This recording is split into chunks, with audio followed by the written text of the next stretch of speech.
You watch others effortlessly navigate challenges and emerge victorious while your best efforts seem to lead nowhere, no matter how hard you try. Every day you face conflicts, competitions, and obstacles that leave you feeling outmaneuvered and defeated, while others seem to possess some secret formula for consistent success. I am Sun Tzu, the ancient strategist whose principles have guided victorious leaders for over 2,500 years, from ancient battlefields to modern boardrooms. What I discovered about the 7 fundamental moves that guarantee victory will transform how you approach every challenge in your life, giving you the strategic advantage to win before your opponents even realize the game has begun. The battlefield may have changed from ancient China to modern life, but the principles of strategy and victory remain as powerful today as they were when I first developed them. But first, like this video, subscribe for more timeless strategic wisdom, and comment below where you're watching from. I want to know which corner of the world is ready to master the art of victory. Let me share with you how I discovered these principles that have guided victorious leaders for millennia. My transformation from a conventional military officer to the master strategist you know today began with a humiliating defeat that nearly cost me everything I held dear. I was young, ambitious, and convinced that courage and superior numbers guaranteed victory. My bronze strategy compass, a navigational tool I later designed to teach my generals the 8 directions of strategic thinking, reminds me daily of how I once saw only the obvious path forward. In those early days, I believed that the strongest army, the sharpest swords, and the most aggressive attacks would always prevail. I remember the battle that changed everything. I commanded 3,000 soldiers against what I believed was a smaller, weaker force. My scouts reported enemy numbers at barely 2,000 men, poorly equipped and demoralized. I saw certain victory ahead and ordered a direct frontal assault at dawn, expecting to crush them within hours. What I discovered instead was that my enemy had anticipated my conventional thinking. They had positioned themselves in terrain that negated my numerical advantage, forced my troops into narrow passes where our numbers became a liability, and used our aggression against us. By midday, I had lost 800 men and was in full retreat, my confidence shattered and my reputation in ruins.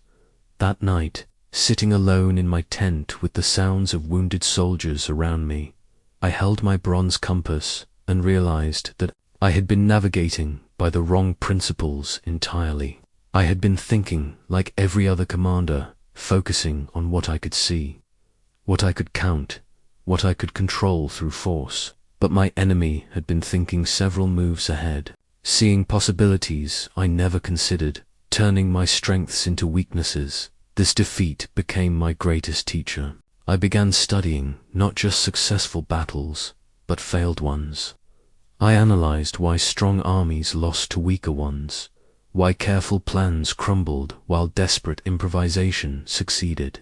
I spent years learning from merchants, diplomats, and scholars, anyone who understood human nature and the art of achieving objectives through means other than brute force. Through this journey, I discovered that true victory comes from strategic thinking, not strength. The greatest victories are won before the battle begins, in the mind of the strategist who can see what others cannot, anticipate what others will not, and position themselves advantageously while their opponents remain blind to the larger game being played. This revelation transformed everything about how I approached conflict, competition, and challenge. Instead of asking, how can I overpower my opponent, I began asking, how can I create conditions where victory becomes inevitable? Instead of relying on force, I learned to rely on positioning, timing, and understanding. The principles I developed from this transformation have guided leaders through every type of challenge imaginable, because they address the fundamental nature of strategic thinking itself. Whether you are navigating workplace politics, building a business, or managing relationships, The same strategic principles that won ancient battles can guarantee your victory in modern challenges. The first lesson my humiliating defeat taught me was that I had been fighting battles suited for someone else, not for who I actually was. I keep a polished bronze mirror in my quarters not for vanity, but as a daily reminder of the brutal honesty required to truly know one's strengths and weaknesses. This mirror represents the foundation upon which all strategic thinking must be built. I discovered that self-knowledge is the bedrock of all victory, because you cannot position yourself advantageously if you do not understand what advantages you actually possess. Most people lose before they begin because they fight from a position based on who they think they are, rather than who they truly are. Let me tell you about a battle I nearly lost due to overestimating my capabilities. I had become known for rapid cavalry charges that broke enemy lines through speed and surprise. Drunk on my recent successes, I convinced myself that I was invincible in mounted warfare. When facing an enemy positioned on rocky, uneven terrain, completely unsuitable for cavalry, I insisted on using the same tactics that had brought me victory on open plains. My officers warned me. My own experience should have warned me, but I had confused my recent successes with inherent superiority, rather than understanding that my victories came from matching my capabilities to the right circumstances. I nearly lost 300 horsemen that day because I refused to acknowledge that rocky terrain neutralized my greatest strength. That night, staring into my bronze mirror, I began developing a systematic approach for honest self-assessment. I realized that true strategic thinking requires the courage to see yourself as you actually are, not as you wish you were or as others see you. First, I learned to identify my genuine strengths, not the ones I claimed to have, but the ones demonstrated through consistent results. I was not the strongest commander, nor the most charismatic, but I excelled at seeing patterns others missed and remaining calm under pressure.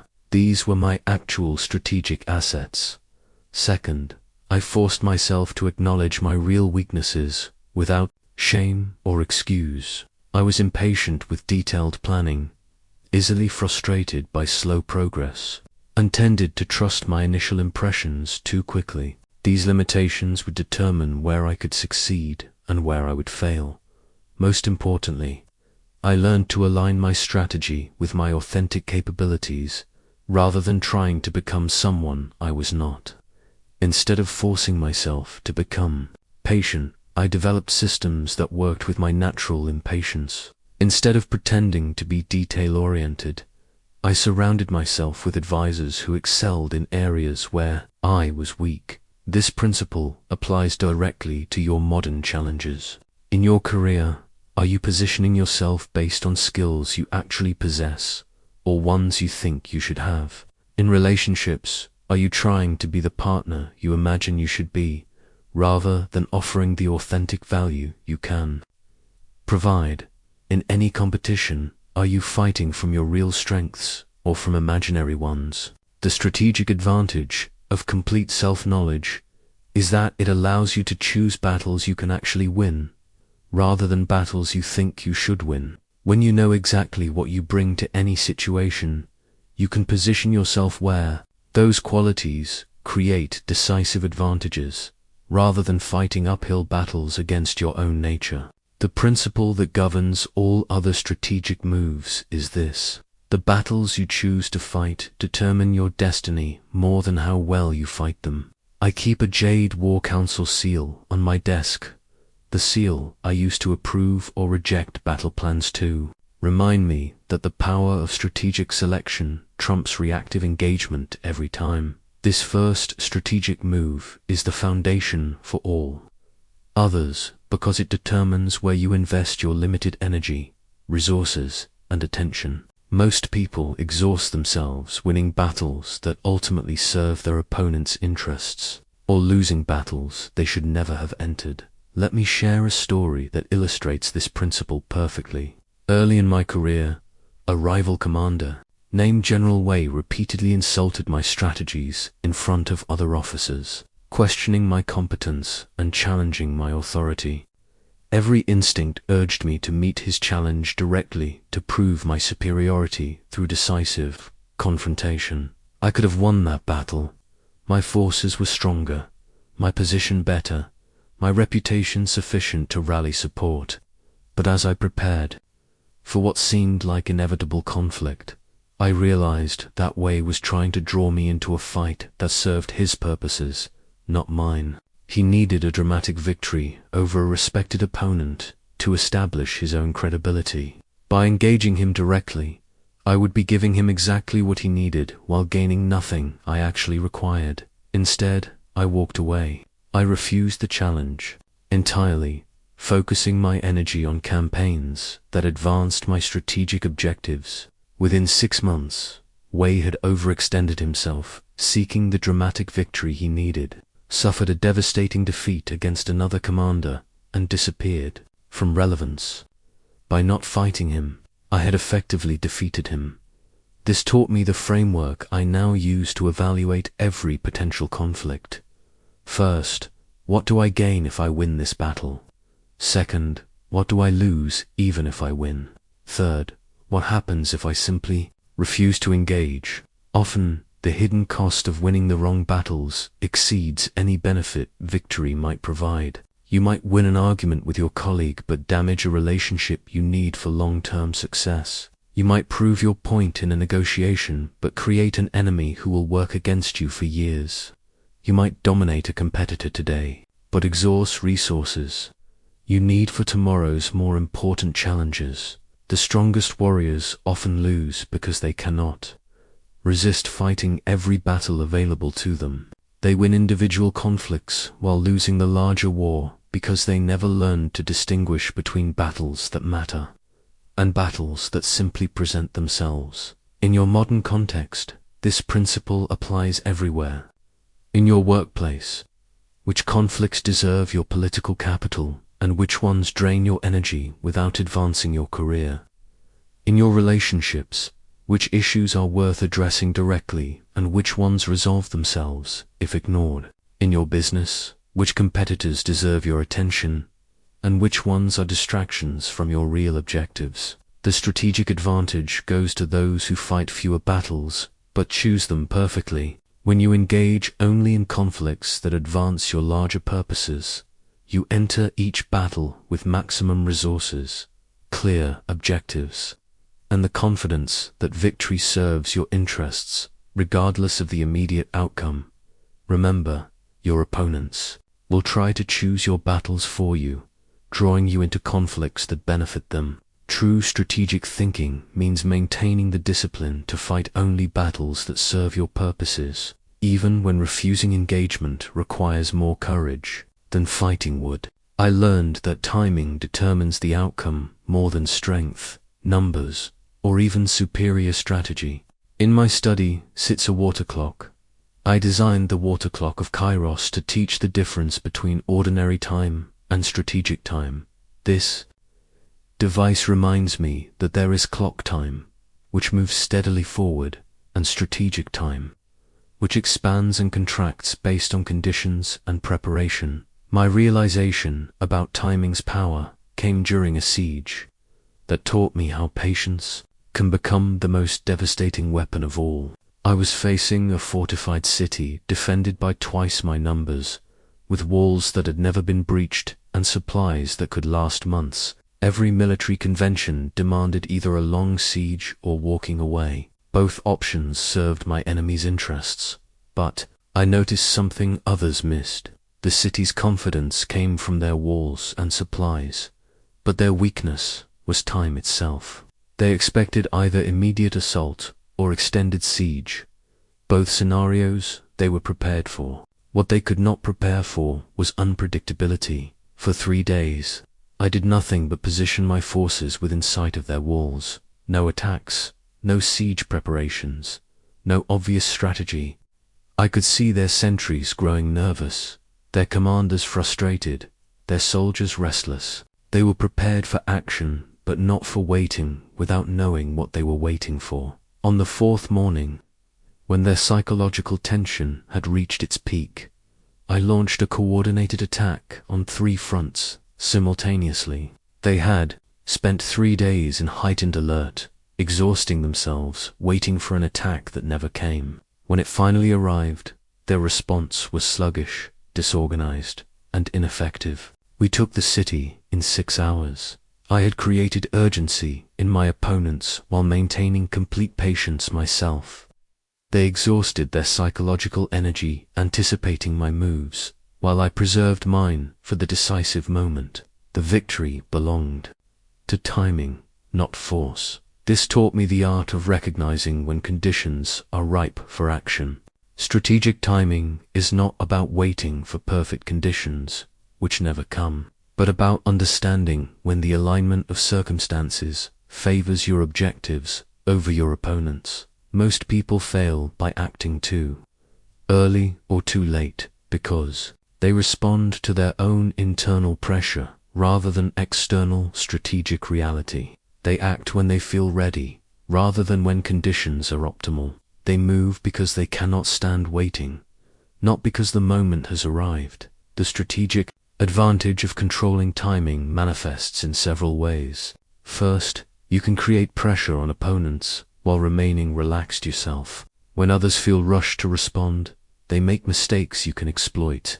Second, you can preserve your energy for decisive moments, rather than exhausting yourself through constant activity. Third, you can choose when conflicts occur, rather than always responding to others' timing. In your workplace, this means recognizing when to present new ideas, when to ask for promotions, when to address conflicts.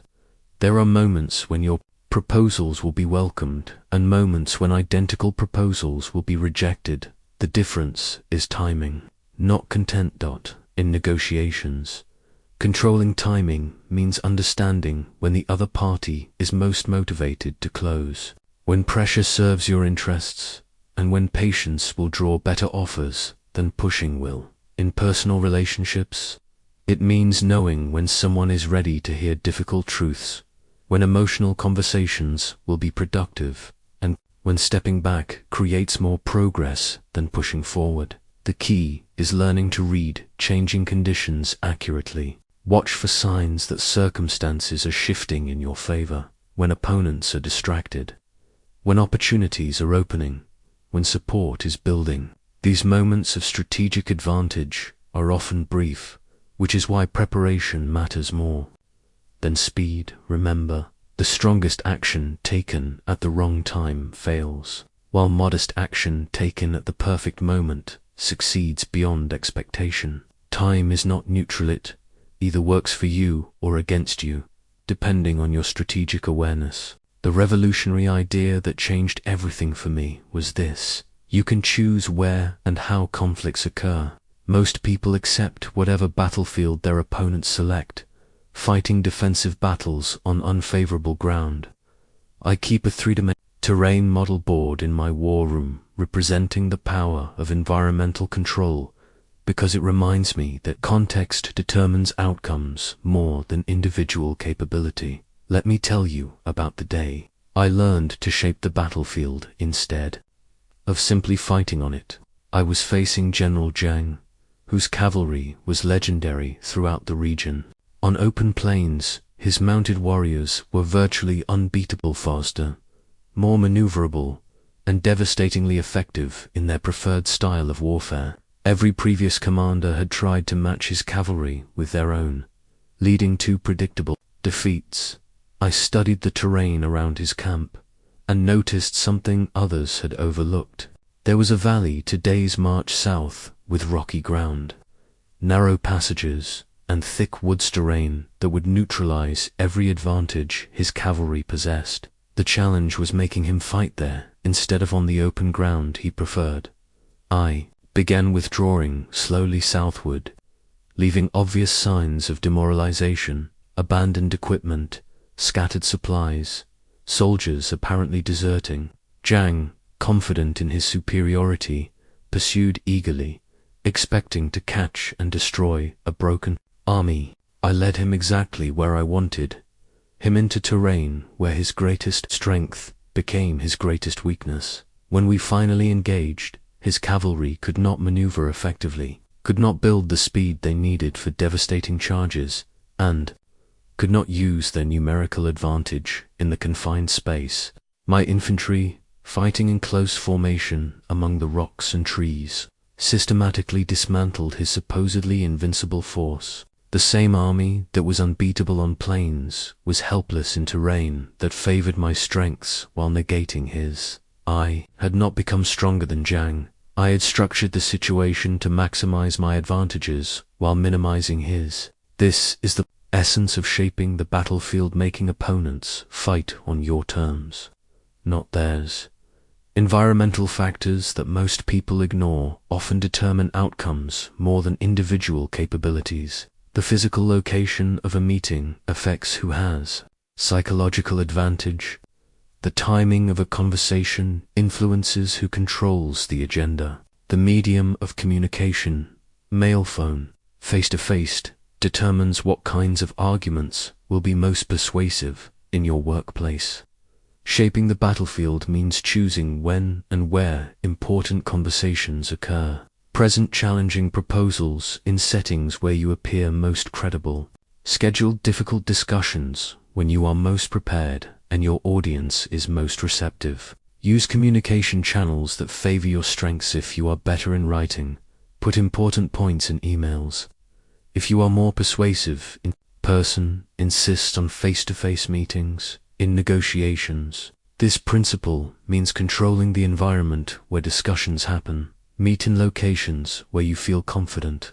Set agendas that prioritize topics where you have advantages. Structure the process to require decisions you want while making decisions you oppose more difficult in personal relationships. It means recognizing how context affects interaction. Some conversations work better during walks than sitting face-to-face. Some family discussions are more productive in neutral locations than in homes where previous conflicts occurred. Some relationship issues resolve better through shared activities than through direct confrontation. The art of battlefield shaping requires understanding how different environments favor different strengths. Formal settings favor those with official authority. Informal settings favor those with personal charisma. Structured processes favor those who are well prepared. Spontaneous interactions favor those who think quickly under pressure. Master this principle by always asking, where and how can this conflict occur in ways that favor my strengths and minimize my weaknesses? Then work to guide interactions toward those contexts. Remember, the same person can appear powerful or weak, competent or incompetent, persuasive or unconvincing, depending entirely on the context in which they operate. By shaping that context, you determine not just the outcome of conflicts, but the terms on which they occur. My discovery that superior information wins more battles than superior weapons fundamentally changed how I approached every conflict. I developed an intelligence scroll networker communication system for gathering and analyzing battlefield intelligence, because I learned that knowing what your opponents don't know, creates decisive advantages that no amount of force can overcome. The battle that taught me information's true power involved facing an army 3 times larger than mine, led by a commander who had never lost a significant engagement. By conventional analysis, I should have retreated immediately or negotiated surrender. But I had something more valuable than numbers. I knew his plans while he remained ignorant of mine.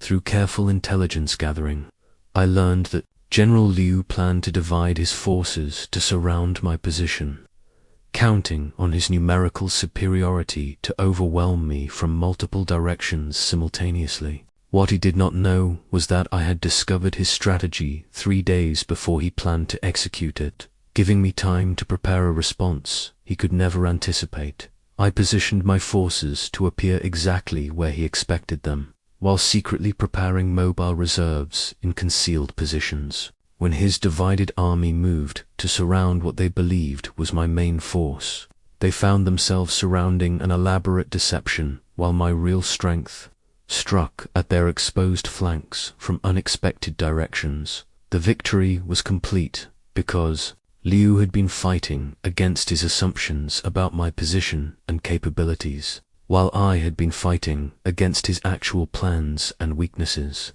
Information asymmetry had transformed his 3-to-1 advantage into my strategic superiority.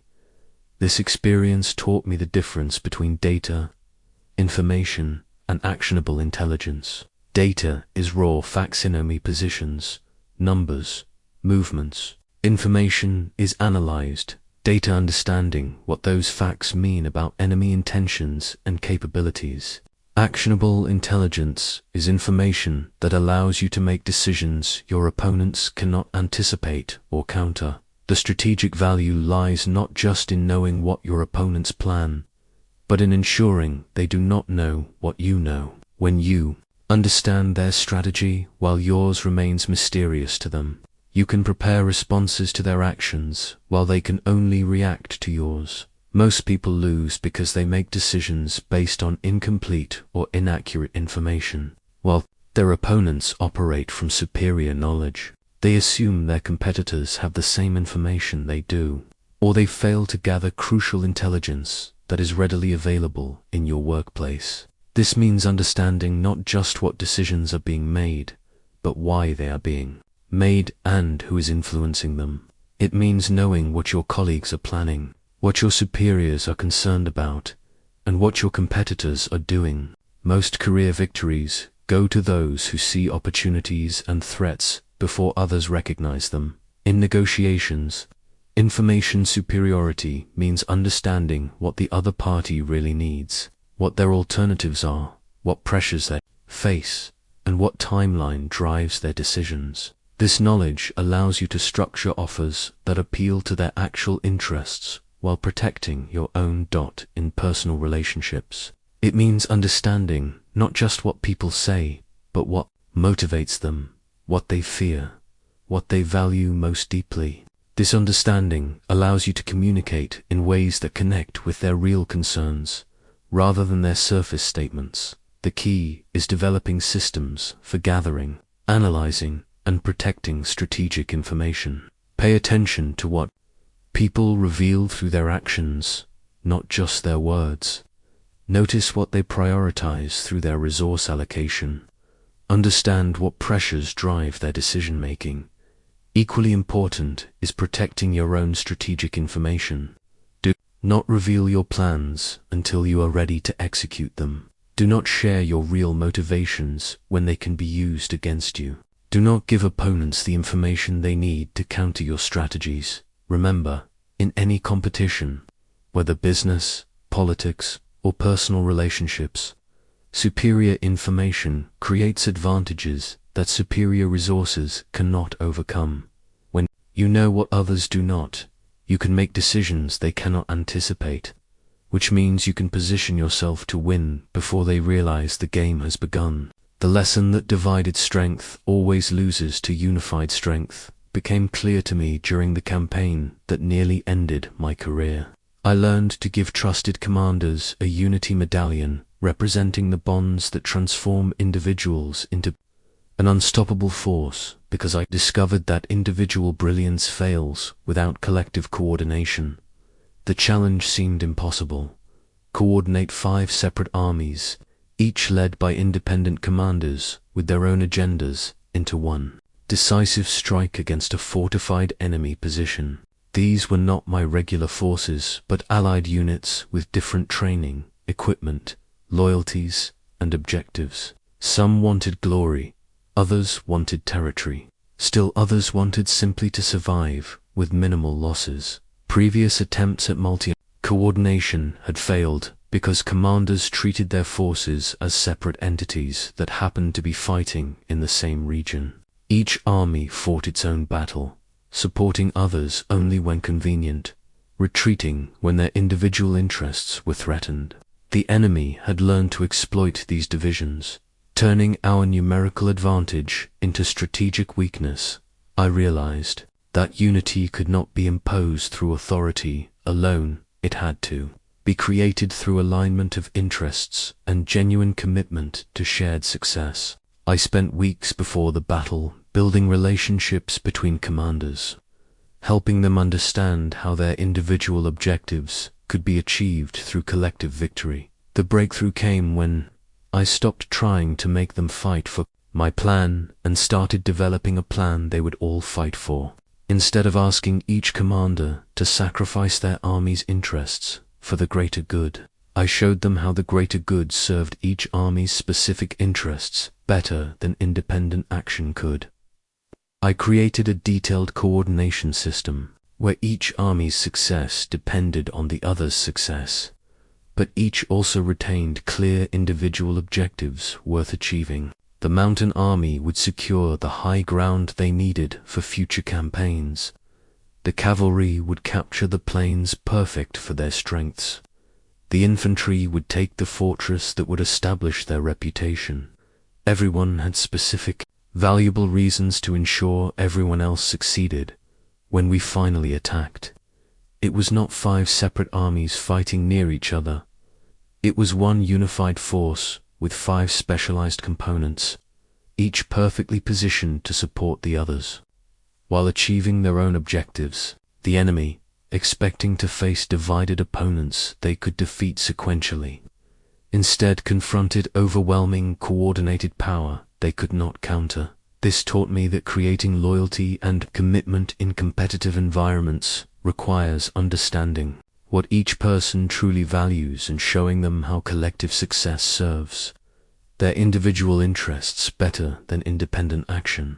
Unity is not about getting people to sacrifice their goals. For yours, it is about aligning goals so that everyone achieves more together than they could alone. In your workplace, this means building teams where each person's success depends on and contributes to everyone else's success. Instead of competing for limited resources or recognition, create situations where helping others advance helps you advance. Share credit generously, support colleagues' projects that complement yours, and build relationships based on mutual benefit rather than extraction. In family dynamics, it means finding ways for family members to succeed individually while contributing to family success. Help each person pursue their personal goals in ways that strengthen rather than strain family relationships. Create traditions and projects where everyone's contribution matters and everyone benefits from the outcome. In organizational change, it means bringing different stakeholders together around shared benefits rather than trying to force compliance through authority. Show each group how the proposed changes serve their specific interests, and give them meaningful roles in shaping implementation rather than just executing decisions made by others. The key is understanding that sustainable unity comes from aligned interests, not suppressed differences. People will commit to collective efforts when they see clear personal benefits, when their individual contributions are valued, and when they trust that others are equally committed to the shared success. Remember, no individual, however talented, can achieve what a truly unified group can accomplish. But unity requires more than proximity or common goals. It requires deliberate effort to align interests, build trust, and create systems where everyone's success depends on everyone else's. Success. My understanding that rigid plans break under the pressure of reality came through a battle where my perfect strategy nearly led to devastating defeat. I keep a flowing water vase in my tentry, reminding me that strength comes from adaptability, not rigidity, because I learned that the most prepared often lose by sticking to preparation instead of adapting to opportunity. I had spent months developing what I believed was the perfect battle plan.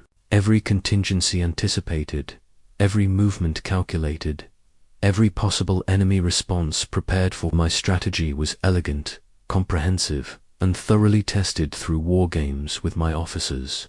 I was confident that victory was inevitable. If we executed the plan precisely, the battle began exactly as anticipated. Enemy positions matched my intelligence reports. Initial movements proceeded according to schedule. For the first 3 hours, reality aligned perfectly with preparation. I felt the satisfaction of watching a masterful plan unfold with clockwork precision. Then everything changed. A sudden thunderstorm turned the battlefield into muddy chaos. Enemy reinforcements arrived from an unexpected direction, not because my intelligence was wrong, but because political alliances had shifted overnight. My carefully timed cavalry charge became impossible in the muddy conditions, while my infantry formations struggled to maintain cohesion in terrain that was completely different from what we had trained for at that moment.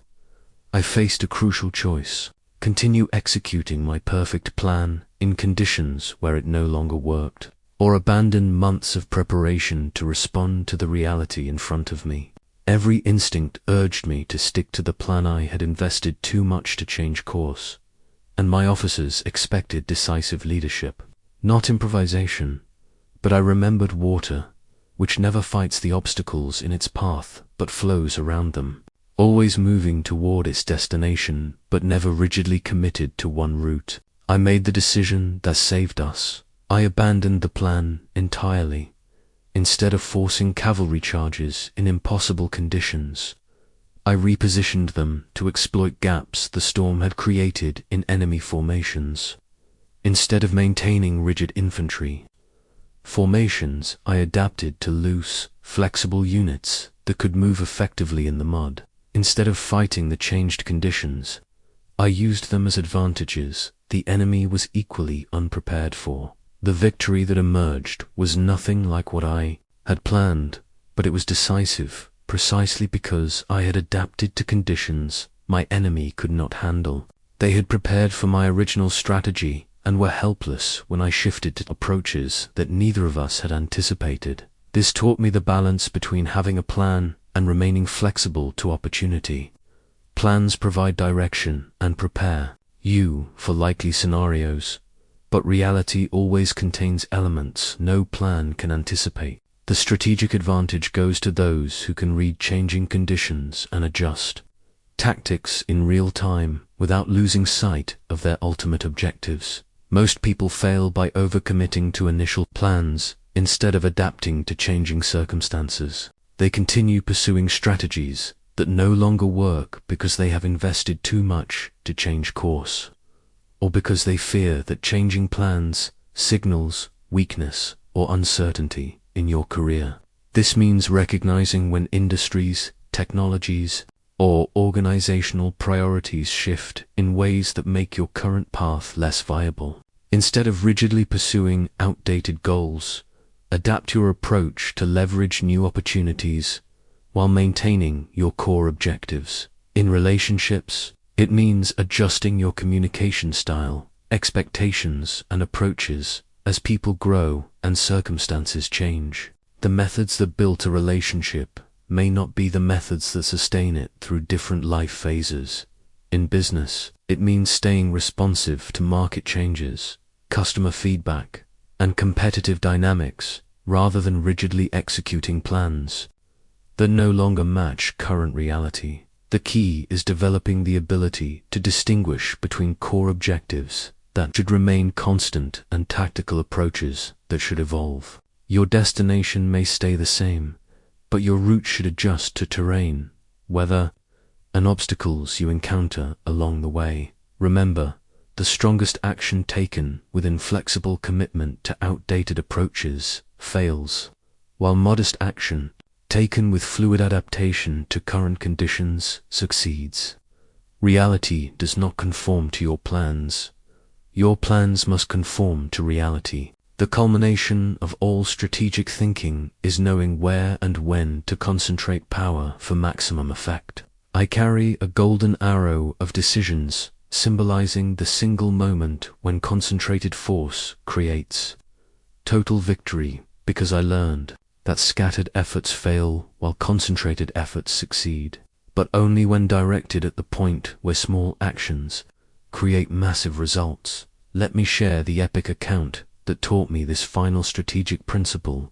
I was facing a year-long siege of the fortress city of Yanmen, whose walls had never been breached, and whose defenders seemed prepared to resist indefinitely. Conventional wisdom suggested either a prolonged siege that would exhaust my resources, or a massive assault that would cost thousands of lives with uncertain outcomes. But during months of observation, I noticed something others had missed.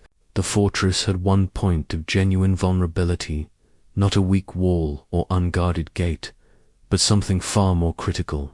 Their water supply came from a single underground spring that fed the entire city through a network of channels. All their strength, all their preparations, all their confidence depended on this one source that they believed was completely secure. The challenge was not just identifying this decisive point, but preparing to strike it with perfect timing and overwhelming force. I spent weeks positioning specialized engineers, gathering specific equipment, and coordinating a complex operation that would cut their water supply while simultaneously launching diversionary attacks that would prevent them from responding. Effectively, the patience required for this approach was enormous. My army wanted action after months of apparent inactivity. My officers questioned why we were not using our superior numbers for direct assault. Political pressure mounted as other campaigns demanded attention and resources.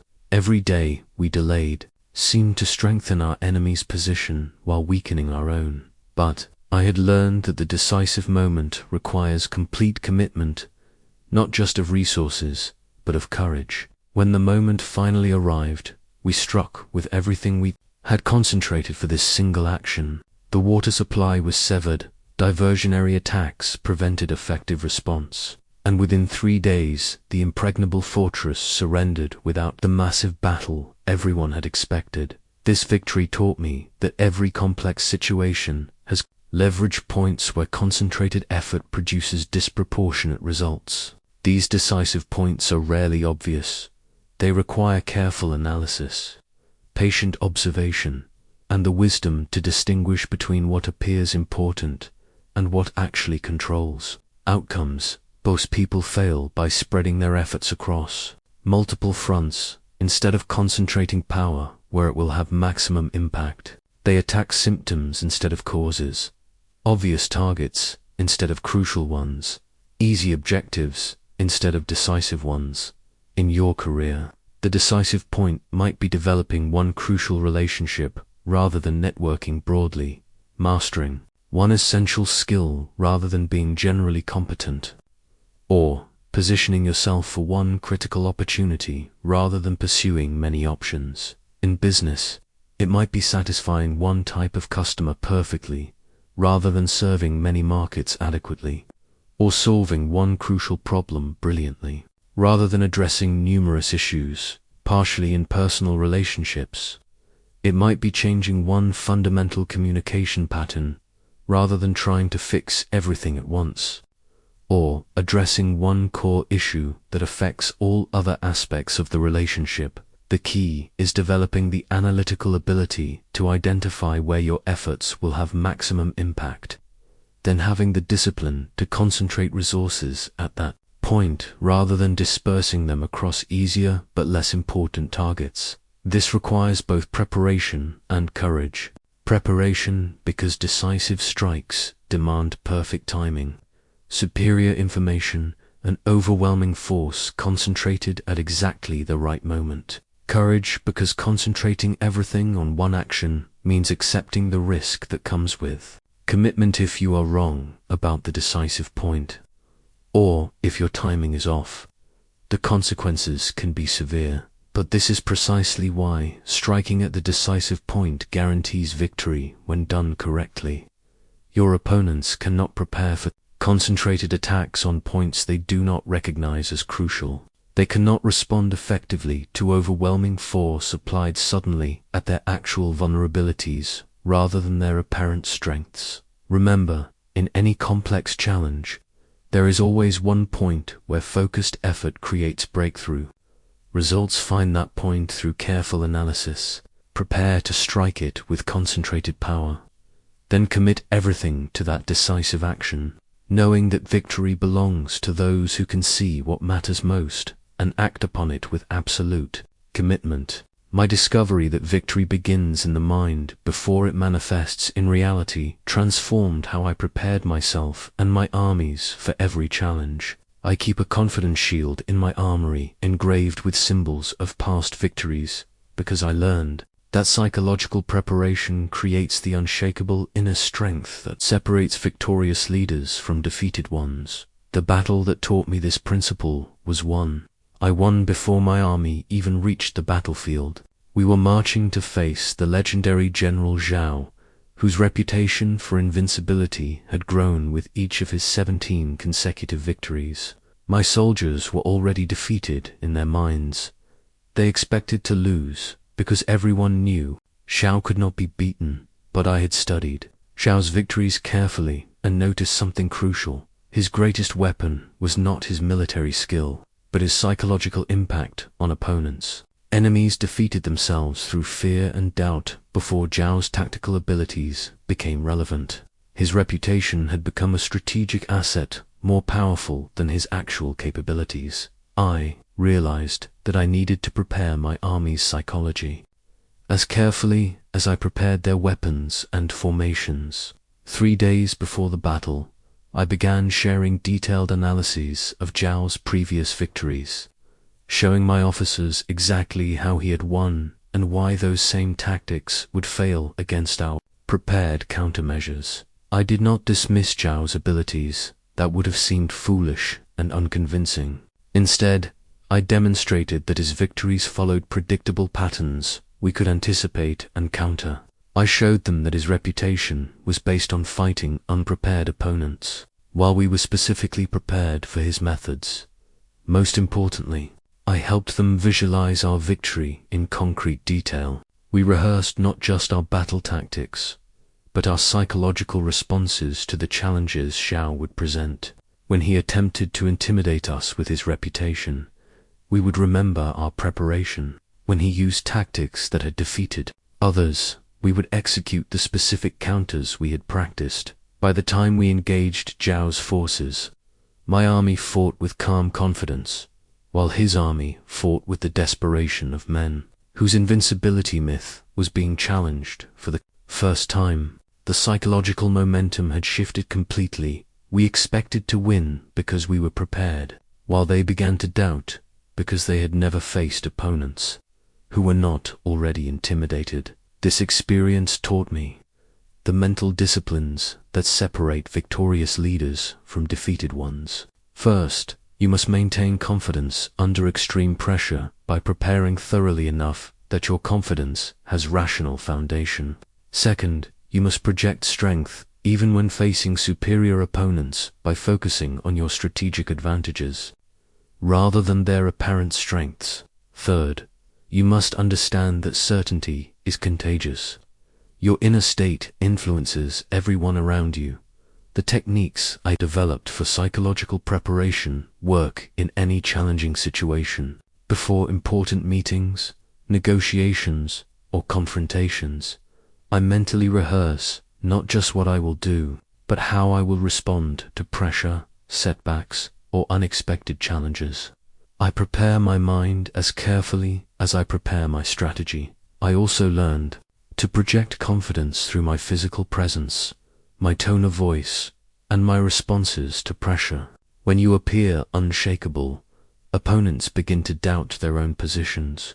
When you respond to their strongest arguments with calm competence, they start to question whether they have properly assessed the situation on your modern challenges. This means preparing psychologically for difficult conversations, important presentations, or crucial negotiations. Before entering any high-stakes situation, visualize yourself succeeding.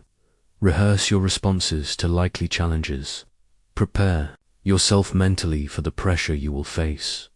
Most importantly, understand that your inner certainty affects outcomes directly. When you genuinely believe you will succeed, based on thorough preparation, not wishful thinking, others sense that confidence and begin to view you as someone who achieves their objectives.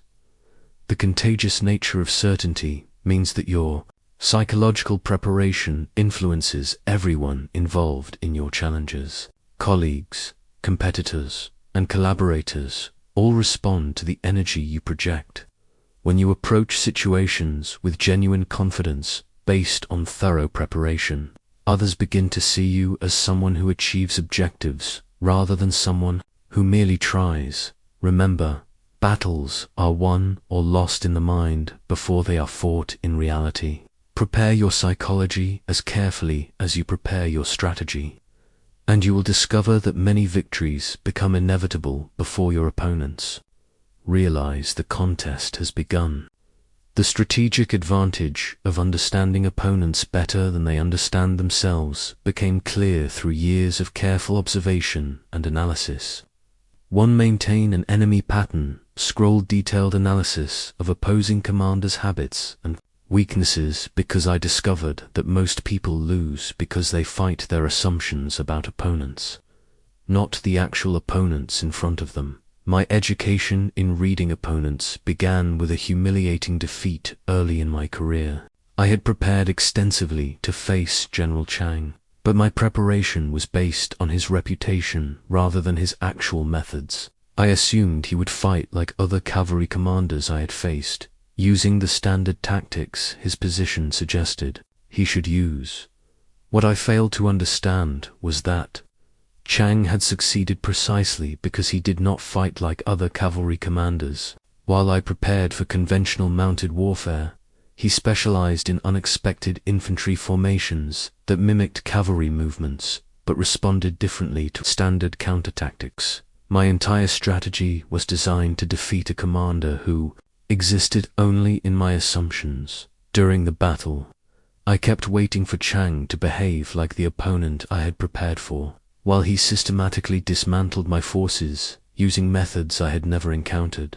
I was fighting a fantasy version of my enemy, while the real enemy was destroying my army with tactics I could not understand because I had never bothered to study his actual patterns.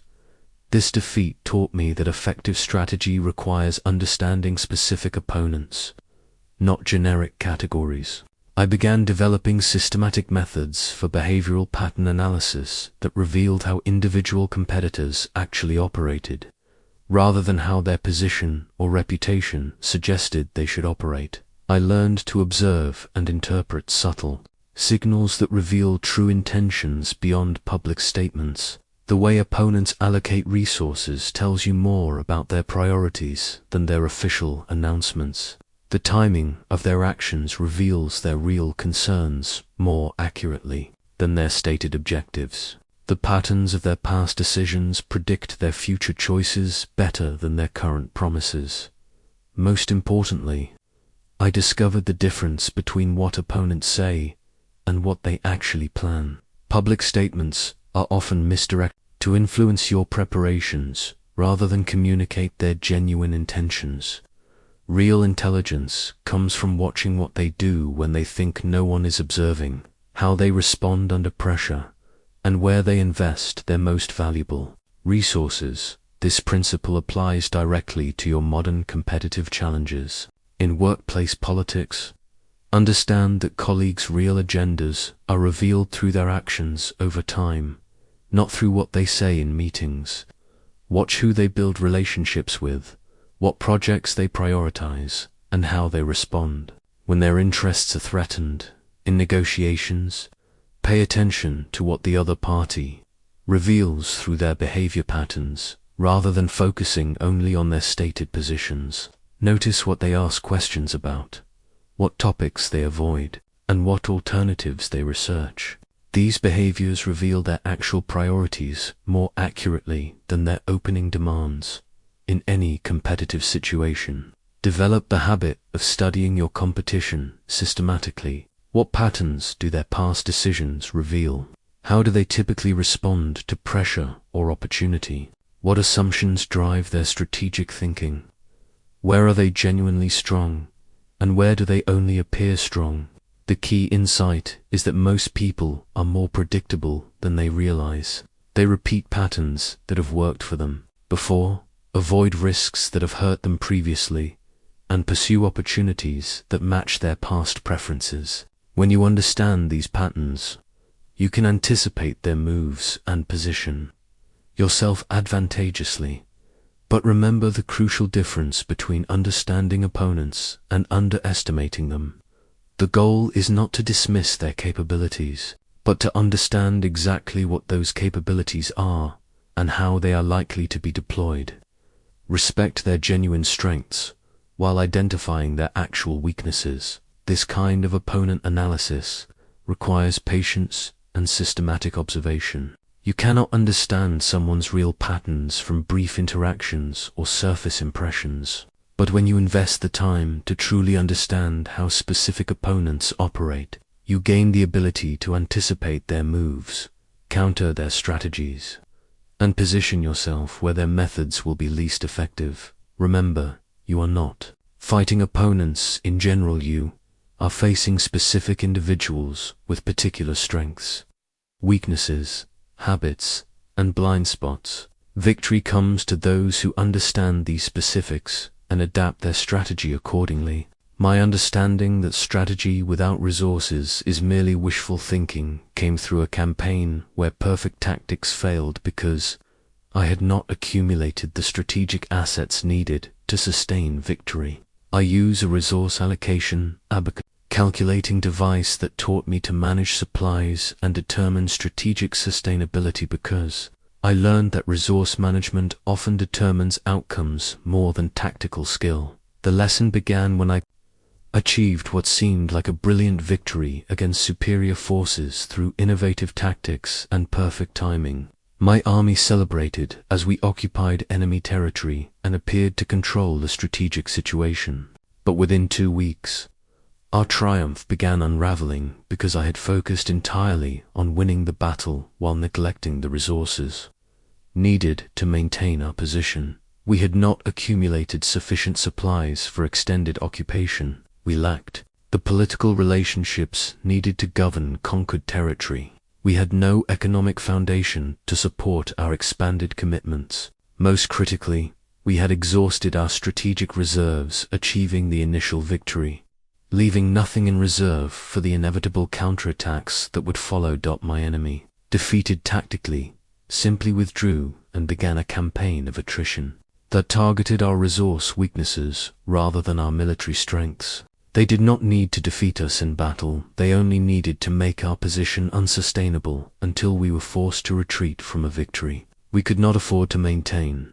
This experience taught me that there are different types of resources needed for sustained strategic success, and that accumulating these resources requires as much strategic thinking as deploying them. Military resources, weapons, supplies are obvious, but strategic resources include relationships, reputation, information, economic foundation, and time itself. I learned to build strategic reserves while maintaining current operations. By understanding that every action should either advance immediate objectives or strengthen future capabilities. When possible, I chose tactics that achieved both goals, simultaneously victories that not only defeated current enemies, but also enhanced our reputation, attracted new allies, or captured resources that would support future campaigns.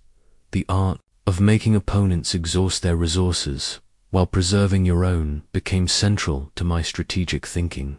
Instead of matching their expenditures, I found ways to make them invest more heavily in approaches that served my interests. I made them fight battles that cost them more than they cost me, even when I appeared to be losing those individual engagements. In your modern context, this principle applies to every type of strategic challenge.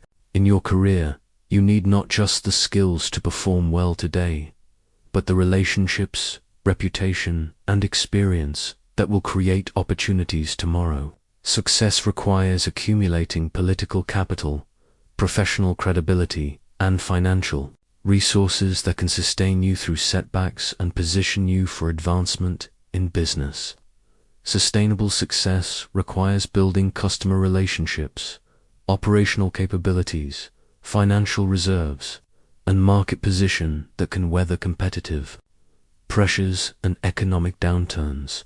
Companies that focus only on immediate profits without building strategic assets often find themselves unable to maintain their position when conditions change in personal relationships. You need to invest in emotional connection, shared experiences, mutual support systems, and communication skills that can sustain the relationship through inevitable challenges and changes. Relationships that depend only on current circumstances often fail when those circumstances shift. The key insight is that resource accumulation must be strategic, not random. Different objectives require different types of resources, and the timing of resource deployment affects their impact dramatically. Resources committed to early may be wasted on premature actions.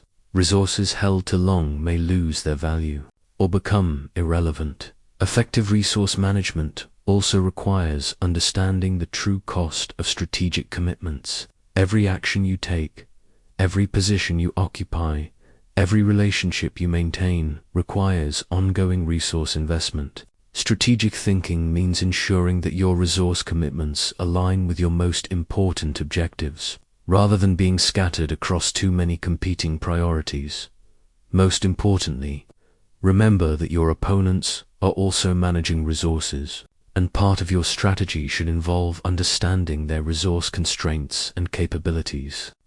When you can force opponents to exhaust their resources on objectives that do not threaten your core interests, you create strategic advantages that no amount of tactical skill can overcome. Remember, brilliant strategy without adequate resources fails, while modest strategy supported by superior resources often succeeds. Build your strategic resources as carefully as you plan your strategic actions. My realization that the greatest victories come through strategic partnerships fundamentally changed how I approached every challenge. I keep an alliance treaty seal, the ceremonial seal used to formalize strategic partnerships, displayed because I learned that the multiplication of power through wise alliances often achieves what individual strength cannot accomplish. The historical account that taught me this principle involved facing what seemed like an impossible strategic situation. 3 enemy armies had coordinated to attack my territory simultaneously from different directions, while a 4th force threatened my supply lines. Even with perfect tactics, my single army could not be in 4 places at once, and fighting each enemy separately would allow them to defeat me through sheer numbers. But I had been building relationships with neighboring commanders, who had their own reasons to oppose my enemies. General Wu feared that my defeat would leave him exposed to the same coordinated attack. Commander Li needed access to trade routes that my enemy's victory would disrupt. Governor Chen worried that successful aggression against me would encourage similar attacks against his territory. None of these potential allies were strong enough to face the coordinated threat alone, but together we represented a force that could not only match our enemies, but significantly exceed their capabilities. The challenge was structuring alliances that would benefit all parties while serving my strategic objectives. I learned that successful alliances require identifying genuine mutual interests, not just temporary conveniences. Wu Li and Chen were not helping me out of friendship, they were protecting their own interests in ways that happened to align with mine. The strength of our alliance came from this alignment of self-interest, not from personal loyalty that could shift with circumstances. The principles for identifying potential allies and avoiding false partnerships became clear through this experience. True allies share threats or opportunities that make your success valuable to them.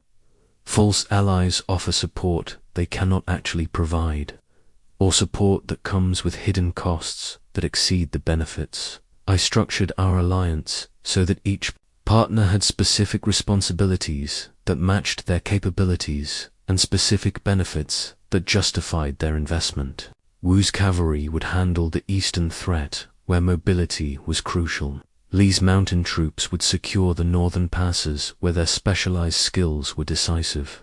Chin's resources would support our extended campaign, where his economic strength was most valuable. Most importantly, I ensured that each ally's success depended on collective victory, but each also retained independence in areas that did not affect our shared objectives. This balance between cooperation and autonomy prevented the internal conflicts that destroy most alliances while maintaining the unity needed for strategic success. When we finally engaged our enemies, they faced not the divided opposition they expected, but a coordinated force that exceeded their combined strength. Our alliance had transformed a desperate defensive situation into an overwhelming offensive advantage. This experience taught me that lone warriors, regardless of their individual capabilities, often lose to coordinated partnerships because multiplication of force creates advantages that individual strength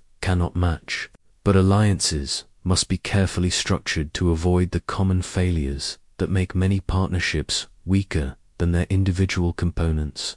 In your workplace, strategic alliances mean building relationships with colleagues whose success can advance your objectives while your success advances theirs. Instead of viewing every interaction as competition, look for opportunities where collaboration creates advantages neither person could achieve independently in business. This principle applies to partnerships with suppliers, customers, complementary businesses, and even competitors when your interests align around specific objectives. The key is ensuring that all parties benefit sufficiently to maintain their commitment, while no party becomes overly dependent on the relationship. In personal relationships, it means recognizing that strong partnerships, whether romantic friendship or family, require ongoing attention to mutual benefit and individual autonomy. Relationships fail when one person extracts value without providing it, or when partners lose their individual identity in the relationship. The delicate balance between cooperation and maintaining strategic independence requires constant attention. You must commit enough to make the alliance valuable, while preserving enough independence to protect your core interests if the alliance ends. Remember, the greatest strategic victories often come not from overpowering opponents, but from building alliances that make opposition impossible to sustain. When you can align your objectives with others' interests, you multiply your capabilities while reducing the resources needed to achieve your goals. My most devastating defeat became my greatest teacher about strategic recovery and the wisdom that can only be gained through failure. I commissioned a Phoenix Rising medallion after this setback, representing the strategic wisdom gained through failure, because I learned that temporary defeats often create the foundation for ultimate victory when approached with the right mindset. The defeat came at the height of my early success, when I had become overconfident from a series of victories and began to believe my own reputation for invincibility. I was facing what appeared to be a routine campaign against a smaller, less experienced enemy. Every analysis suggested easy victory, and I approached the battle with casual confidence rather than systematic preparation. My enemy, General Feng, had studied my previous victories obsessively and developed tactics specifically designed to counter my preferred methods. While I was preparing for another routine triumph, he was preparing for the most important battle of his career against an opponent whose patterns he understood better than I understood my own. The defeat was comprehensive and humiliating. My army was not just beaten, it was outmaneuvered, outfought, and completely dominated by supposedly inferior forces. Worse than the tactical defeat was the psychological impact. My reputation for invincibility was shattered, my confidence was destroyed, and my understanding of my own capabilities was revealed as dangerously incomplete. In the immediate aftermath, I faced a choice that determines whether defeats lead to wisdom or despair. I could either view this setback as evidence of fundamental inadequacy, or as information about weaknesses I needed to address and blind spots I needed to eliminate.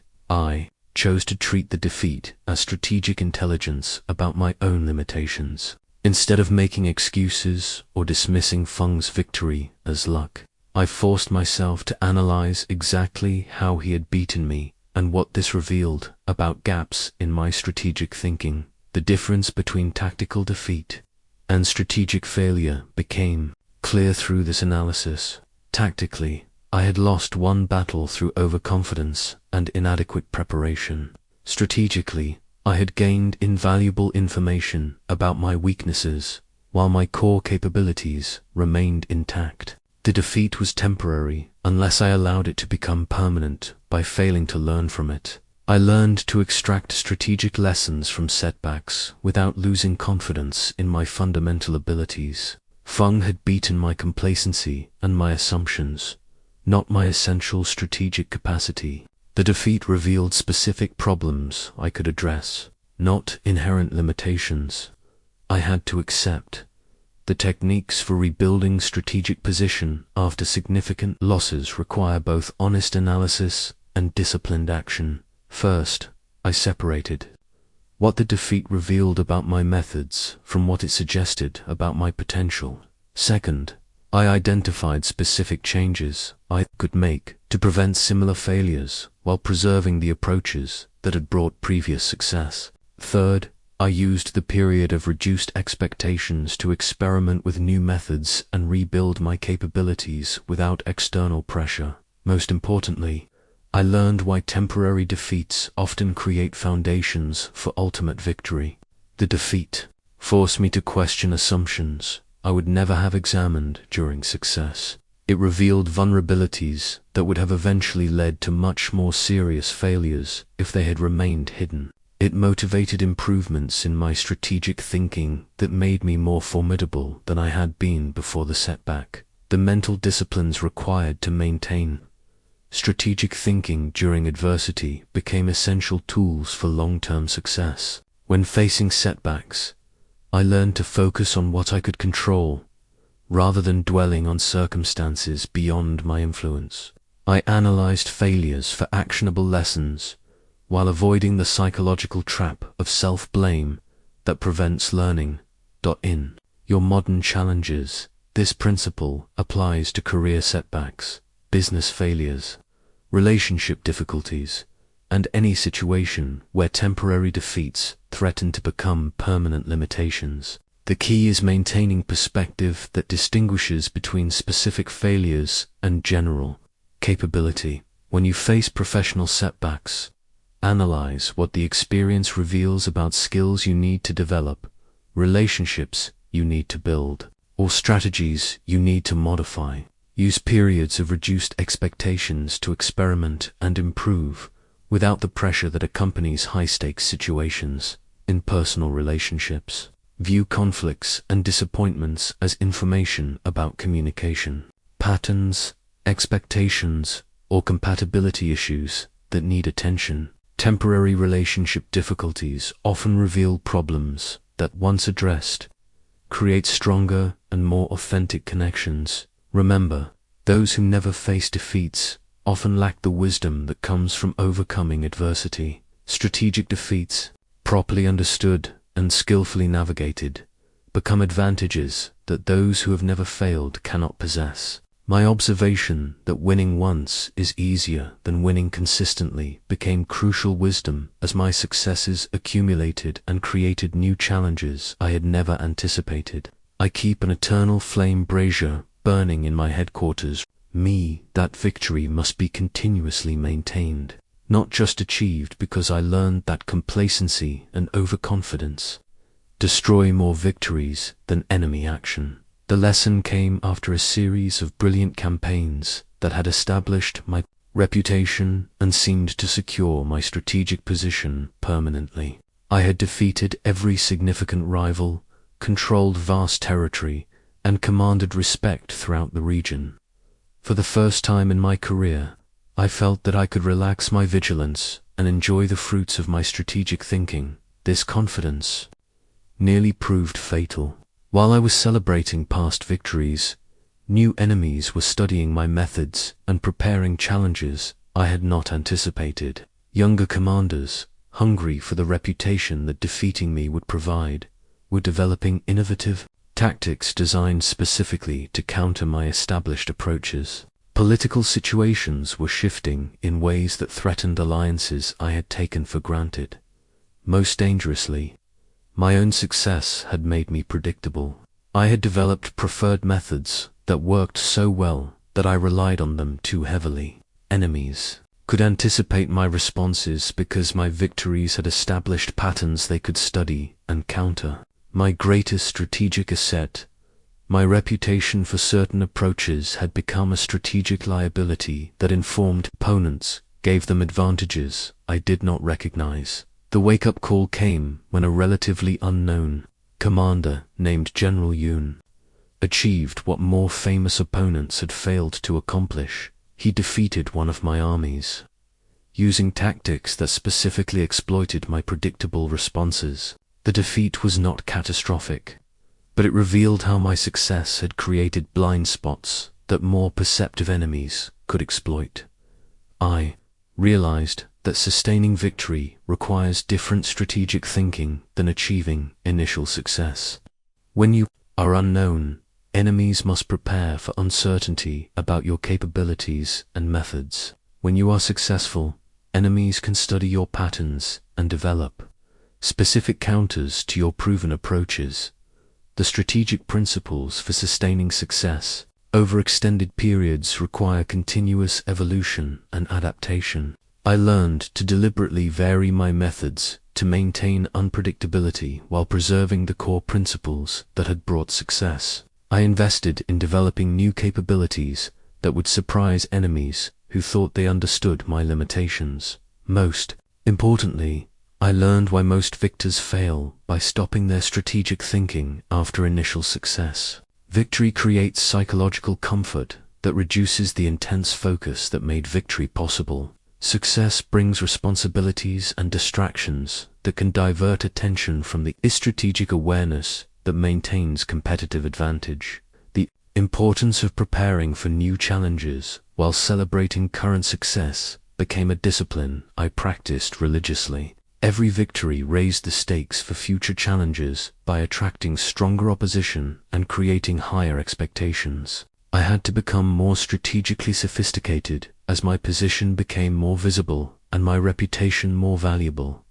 In your modern context, this principle applies to every level of achievement in career, business, and personal life. Professional success brings new challenges, higher expectations, more scrutiny, stronger competition for advanced positions, and the responsibility to perform consistently at elevated levels. In business, companies that achieve market leadership face challenges that smaller competitors do not encounter: regulatory attention, innovative competitors targeting their market share, and the difficulty of maintaining growth rates that satisfied investors during the climb to success. In personal relationships, the dynamics that create initial connection and attraction may not be sufficient for long-term satisfaction.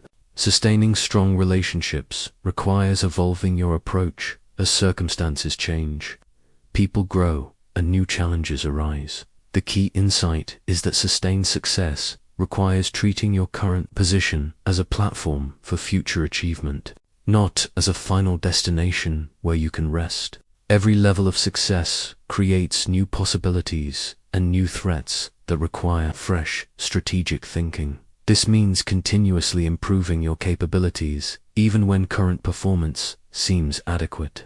It means staying alert to changing conditions that could threaten your position. It means preparing for challenges you have not yet faced while maintaining excellence in areas where you have already proven yourself. Remember, the strategic thinking that creates success must evolve to maintain success.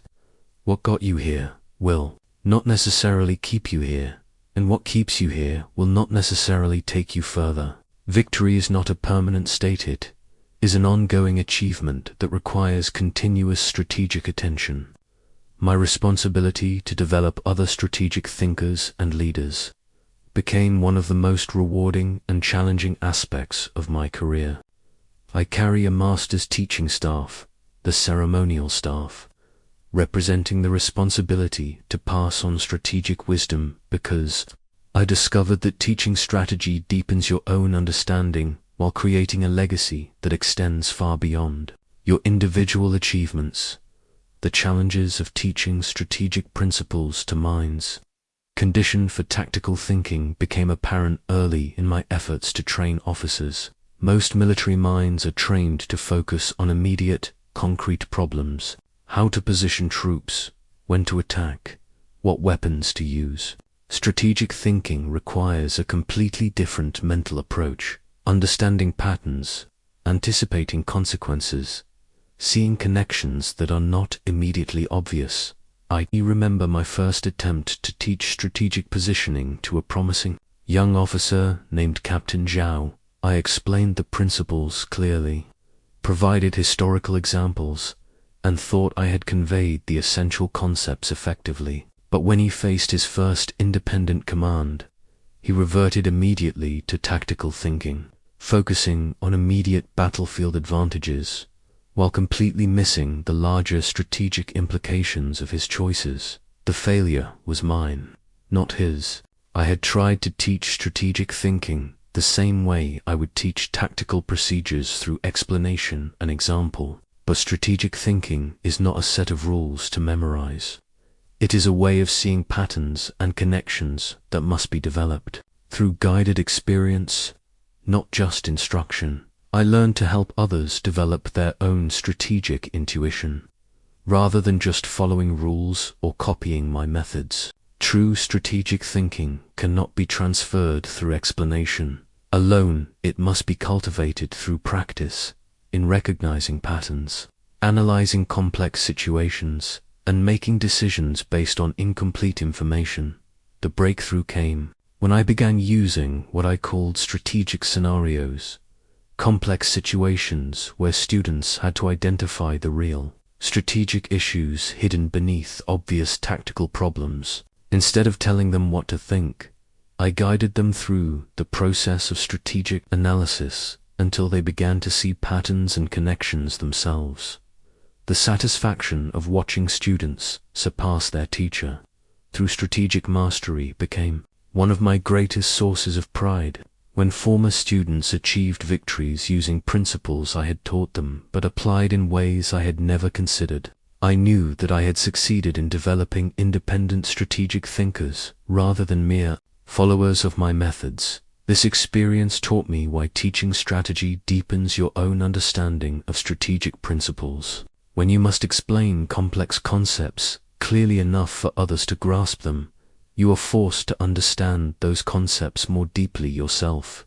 When students ask questions you have not considered, you must think through implications you had previously taken for granted. The legacy impact of creating other strategic thinkers extends far beyond what any individual can accomplish alone. Each person you teach strategic thinking can go on to teach others, multiplying the impact of wisdom in ways that individual achievement cannot match. The strategic principles I have shared with students have influenced decisions and outcomes in situations I will never know about, affecting lives I will never meet. In your modern context, this principle applies whether you are formally teaching others or simply sharing your experience and insights. In your family, you have opportunities to teach strategic thinking to children, helping them develop the ability to see beyond immediate gratification toward longer-term consequences and opportunities. In your workplace, you can mentor colleagues and subordinates in strategic approaches to their challenges, helping them develop perspective that serves their careers while strengthening your organization. The time you invest in developing other strategic capabilities often returns to benefit you through their improved performance and loyalty. In your community, you can share strategic insights that help others navigate their challenges more effectively, creating positive relationships and building your reputation as someone who adds value to others' success. The key insight is that teaching strategic thinking requires patience and different methods than teaching tactical skills. You must help others develop their own ability to see patterns and connections, rather than just memorizing your conclusions. You must guide them through the process of strategic analysis, rather than just sharing your results. This means asking questions that lead others to important insights, rather than simply providing answers. It means sharing your thought process, not just your decisions. It means helping others understand why certain approaches work in some situations, but not others. Rather than just telling them what to do, remember, the greatest strategic victory is creating other people who can think strategically. When you develop others' ability to see patterns, anticipate consequences, and make wise decisions, you multiply your impact far beyond what you can achieve through individual action alone. I challenge you personally to begin your strategic transformation immediately, knowing that the commitment required to develop true strategic thinking capabilities will transform not just how you achieve your goals, but who you become in the process. I hold my legacy sword, the sword I will pass to the next generation of strategic leaders, a symbol of the continuation of strategic wisdom through time, and your invitation to join the ranks of those who shape outcomes, rather than merely respond to them. The commitment required for strategic mastery is substantial, because it demands changing how you think about every challenge you face. Instead of reacting to immediate circumstances, you must learn to see patterns and anticipate consequences. Instead of fighting harder, you must learn to position yourself more advantageously. Instead of trying to control outcomes through force, you must learn to influence them through understanding. How you integrate these 7 strategic moves into your daily life determines whether they become powerful tools for transformation or mere intellectual concepts that remain disconnected from your actual experience. Strategic thinking is not something you do occasionally during major decisions. It must become your natural approach to every conflict, competition, and challenge you encounter. Begin with choosing your battles wisely in small, daily situations. When colleagues create minor conflicts, practice evaluating whether engagement serves your larger objectives or simply drains energy you need for more important challenges.